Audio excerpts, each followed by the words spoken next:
Hello student, MS classes में आप सबका स्वागत है।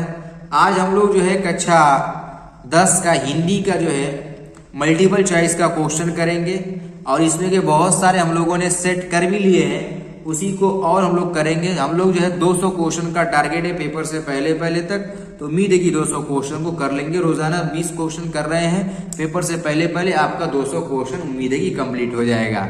तो चलिए जो है हम लोग क्वेश्चन को शुरू करते हैं। उससे पहले मैं जो है थोड़ा जूम कर दूं ताकि स्पष्ट रूप से आप लोग को दिखने लगे। ठीक, अब देखिए यहाँ पर थोड़ा मैं जूम कर दे रहा हूं इस तरीके से।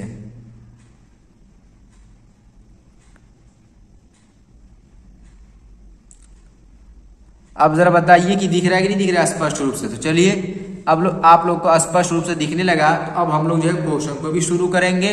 देखिए पहला क्वेश्चन क्या लिखा है, शुक्ल युग का नामकरण किस विद्वान के नाम पर किया गया था। तो यहां पर हमारा ऑप्शन है कि वशिष्ठ शुक्ल और आचार्य रामचंद्र शुक्ल। तो ये जो बी वाला ऑप्शन है, ब वाला, यही वाला हमारा क्या है, सही है इसका। ठीक है ना। और इसी तरीके से जो हम लोग सारे क्वेश्चन को करेंगे। अब देखिए अगला प्रश्न हमारा क्या कह रहा है। अगला प्रश्न ये है कि सेवा सदन उपन्यास के लेखक है। सेवा सदन उपन्यास के लेखक कौन है। तो सेवा सदन उपन्यास के लेखक तो सभी लोग जानते हैं कि प्रेमचंद्र जी हैं। ठीक है ना। स वाला ऑप्शन हमारा सही हो जाएगा।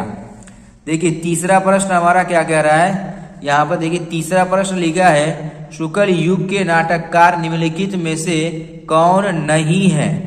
कौन नहीं है, ये चीज क्वेश्चन में पूछा हुआ है। तो यहाँ पर देखिए जयशंकर प्रसाद, डॉक्टर राम कुमार वर्मा, या हरि कृष्ण प्रेम, या जो है भारतेंदु हरिश्चंद्र। तो यही द वाला ऑप्शन सही है, भारतेंदु हरिश्चंद्र जी इसमें के नहीं है। ठीक है। अब देखिए अगला प्रश्न हमारा क्या है, चौथा वाला, कि प्रसिद्ध आत्मकथा क्या भूलूं क्या याद करूं के लेखक है। क्या भूलूं क्या याद करूं के लेखक कौन है, ये क्वेश्चन में पूछा हुआ है। यहाँ पर लिखा है कि हरिवंश बच्चन, डॉक्टर राजेंद्र प्रसाद, और भी दो ऑप्शन है नीचे वाले में दिया हुआ है। यहाँ पर देखिए, यहाँ पर दो ऑप्शन दिया, पांडे बेचन शर्मा उग्र, और यहाँ पर है रामविलास शर्मा। तो इसका जो ऑप्शन हमारा सही है चौथे वाले का, पहला वाला ही ऑप्शन सही है, हरिवंश बच्चन वाला, ए ओ वाला हमारा ऑप्शन सही हो जाएगा इसका। अब देखिए पांचवा प्रश्न, यहाँ से देखिए पांचवा प्रश्न यहाँ से हम लोग देखेंगे कि क्या कह रहा है। तो पांचवा प्रश्न में लिखा है, यहाँ देखिए निम्नलिखित में से कौन प्रसिद्ध यात्रा साहित्यकार है। कौन प्रसिद्ध यात्रा साहित्यकार है, ये चीज क्वेश्चन में पूछा हुआ है। जयशंकर प्रसाद या प्रेमचंद, राहुल, फिर आपका लिखा है राहुल साहसिकतायन, यही वाला हमारा ऑप्शन भी सही है, स वाला। ठीक है ना। अब देखिए अगला प्रश्न हमारा क्या लिखा हुआ है, 6 नंबर वाला, कि रीति काल के वीर रस के प्रसिद्ध कवि हैं। रीति काल के वीर रस के प्रसिद्ध कवि कौन है, देव, या जो है घनानंद, या भूषण। तो यही वाला सही है हमारा, भूषण। स वाला ऑप्शन हमारा क्या है, सही हो जाएगा। और 7वां प्रश्न देखिए क्या लिखा है कि रामचंद्रिका के रचनाकार है। रामचंद्रिका के रचनाकार कौन, बिहारी, या केशवदास, या भूषण, या जो है मतीराम। तो इसके जो ऑप्शन हमारा सही है, ब, केशवदास इसके रचनाकार हैं। ठीक है ना। अब यहाँ पर देखिए आगे वाला प्रश्न क्या लिखा है कि प्रिय प्रवास किसकी रचना है। प्रिय प्रवास जो है किसकी रचना है, ये क्वेश्चन में पूछा हुआ है। तो ऑप्शन में इसमें हमारा क्या क्या दिया है कि जयशंकर प्रसाद, फिर श्रीधर पाठ्यांक, फिर आपका लिखा है कि सिया राम शरण गुप्ता, फिर है कि अयोध्या सिंह उपाध्याय हरिऔध। तो इसका जो 8वें का जो ऑप्शन है ना, यही हरिऔध वाला, यानी द वाला ऑप्शन हमारा इसमें सही है। अब देखिए 9वां प्रश्न क्या लिखा है कि राम की शक्ति पूजा के रचनाकार हैं।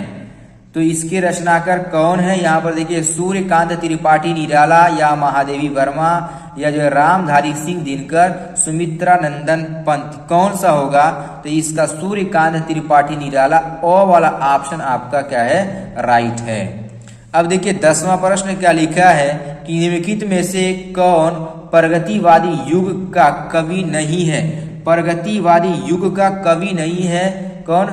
नागार्जुन या त्रिलोचन, फिर यहाँ लिखा है केदारनाथ अग्रवाल, भारतेंदु हरिश्चंद्र, यही वाला सही है। द वाला ऑप्शन हमारा क्या है? सही है, भारतेंदु हरिश्चंद्र वाला। अब देखिए 11वां प्रश्न क्या कह रहा है हमारा? 11वां प्रश्न में दिया है हमारा कि हास्य रस का अस्थाई भाव। तो हास्य रस का अस्थाई भाव हास्य होता है, ब वाला ऑप्शन सही हो जाएगा हमारा। और जो है देखो यहाँ पर क्या लिखा है कि 10वां ये 11वां का 12वां क्वेश्चन देखिए, मनहु फिर मानो जनु जानो आदि। यहाँ का लिखा है कि वाच्य शब्द किस अलंकार में प्रायः प्रयुक्त होते हैं? 12वें प्रश्न का किस अलंकार में? उत्प्रेक्षा अलंकार के अंदर प्रयोग किए जाते हैं, यानी अ वाला ऑप्शन हमारा क्या है? सही हो जाएगा 13वें का 12वें का। 13वां प्रश्न देखिए, 13वां प्रश्न क्या लिखा हुआ है कि लिखकर लोहित लेख, फिर यहाँ डूब गया दिनमणि आहा, फिर यहाँ अगला आगे क्या लिखा है कि ओम सिंधु सखी देख तारक बुदबुद दे रहा। उपयुक्त पंक्ति में प्रयुक्त छंद, इसमें छंद पूछा हुआ है 13वें प्रश्न में, कौन सा छंद है? यहाँ देखो रोला, दोहा, अभी यहाँ पर भैरव, सोरठा। तो सोरठा छंद इसके अंदर है, यानी यही वाला ऑप्शन हमारा सही भी होगा।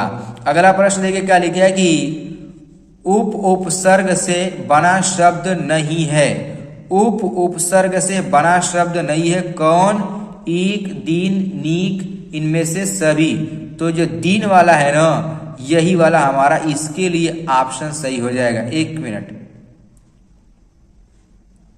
ये उपसर्ग का यहाँ पर जो बना शब्द है उपदेश, ऊपर, उपनाम, तो इसका जो ऑप्शन हमारा होगा ये 14 का ऊपर, ब वाला ऑप्शन हमारा सही हो जाएगा। वो गलती से यहाँ पर टिक मारा गया, ठीक है। तो अभी इसको देखा जाएगा।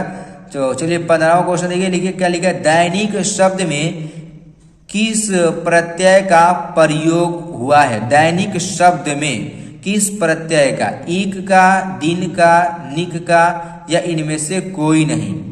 तो यहाँ 15 का जो अ वाला ऑप्शन से इक लगा दिया जाएगा, यही वाला हमारा है, ठीक है ना, दैनिक में।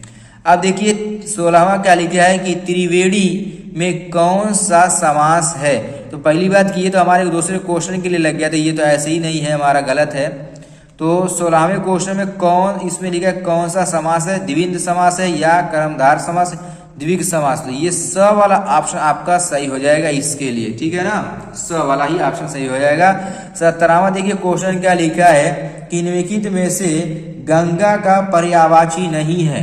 गंगा का पर्यायवाची नहीं है, ये क्वेश्चन में पूछा हुआ है 17वें क्वेश्चन में। यहाँ क्या लिखा है? भागीरथी, यहाँ पर फिर क्या लिखा है कि कालिंदी, फिर सुरसती, सुरु, सरिता। अब यहाँ पर ये जो ब वाला ऑप्शन है ना, यही वाला इसके लिए सही आपको, ठीक है ना, ब वाला ऑप्शन आपको सही रहेगा 17वें के लिए। 18वां प्रश्न देखिए क्या लिखा है कि इत्यादि का सही संधि विच्छेद है। सही संधि विच्छेद क्या है? इत्या प्लस आदि होता है, इति प्लस आदि, यानी 18 का अ वाला ऑप्शन आपको राइट मिलेगा। 19 वाला देखिए क्या लिखा कि फल शब्द का तृतीय विभक्ति बहुवचन रूप है। फल शब्द का तृतीय विभक्ति बहुवचन रूप फल क्या हो जाएगा? यहाँ पर देखो क्या लिखा, फलम, फले, फलेन, फलय।